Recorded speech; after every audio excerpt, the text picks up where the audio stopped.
Hey guys, doing a little leash racing update on. We're making some pretty good headway on this car in a short amount of time.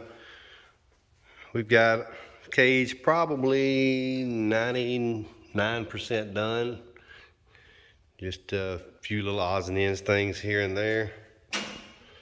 All the suspension is done with those Tin Soldiers 4-link brackets that mock the Mustang stock suspension. We're working on drive shaft and transmission tunnel now.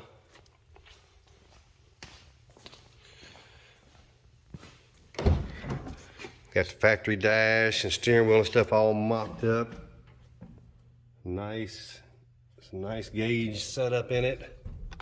Oh, shit, that scared me. More gauges there. Got a nice radio there. This is an Android radio.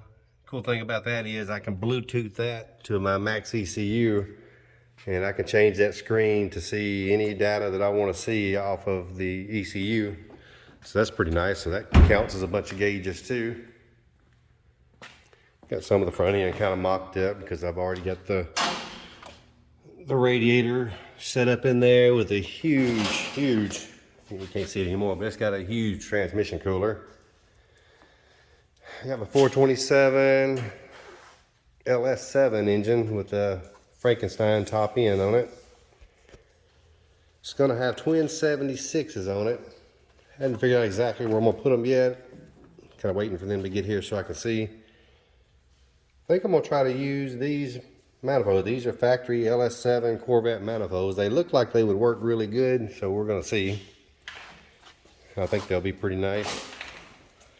I've been wanting to get rid of this intake and get a shorter one, but I'm not going to give this thing away because this is a very, very nice, expensive intake. And this is one of the intakes where I have the intercooler brick that goes in there, which I don't need it on this car. But chances are I'll probably end up having to use this intake. I just really didn't want to because this area of the intake here would have to come through the hood, which I didn't want it to come through the hood, but if it has to, it has to. It's not that big of a deal. I can make it come through the hood and still look pretty good. So it looks like there'll be plenty of room somewhere to put the twins at. Piping ought to be pretty simple. Try to keep it clean where I can get to everything in here. Luckily, I got quite a bit of room between the radiator and the engine, so that helps out.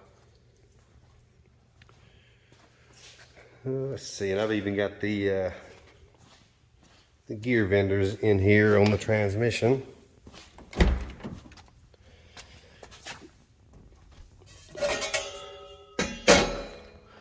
So there's some street action stuff there. Turbo 400, 3-speed with a gear vendor, so I can do some serious cruising. Like I said, I'm definitely planning on having this car daily drivable if I want, and if I get it to that point, I probably will drive it almost every day. Be our lunch ride to go get lunch.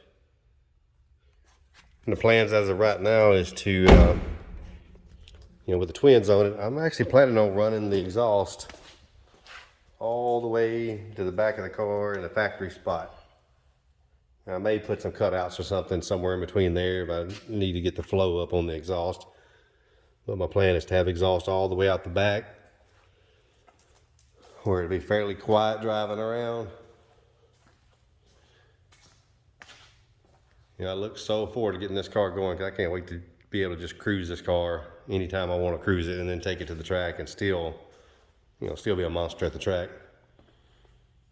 It's still going to be a 2,000 horsepower capable setup in it, so it ought to do about anything that I want to do with it.